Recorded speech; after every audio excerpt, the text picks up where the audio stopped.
Tembo ndio mnyama mkubwa wa mbugani, ukiacha wanyama wote, sio kwa ukorofi wala sio mfalme, lakini ndio mnyama katika miongoni mwa wanyama wakubwa kabisa wa mbugani.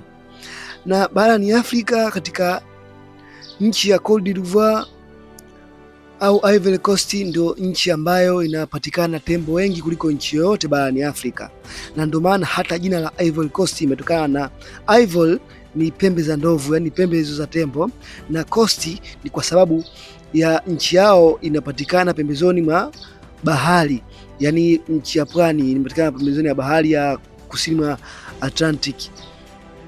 Kwa hiyo ndio maana wamejiita Ivory Coast.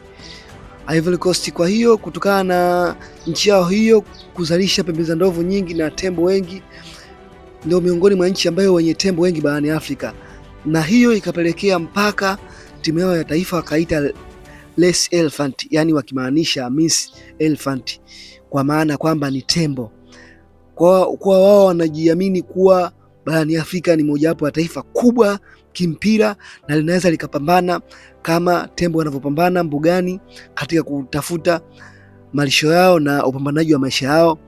Hivyo wameelekezea katika timu ya taifa yao, na hiyo ni jina ambalo linawapa morali zaidi katika kulitamka, na huwa katika wakienda kucheza mechi fulani, basi wanahitaji kuwa wao ni ma Elephants. Kwa hiyo hawatishi na yoyote wakienda kupambana nao.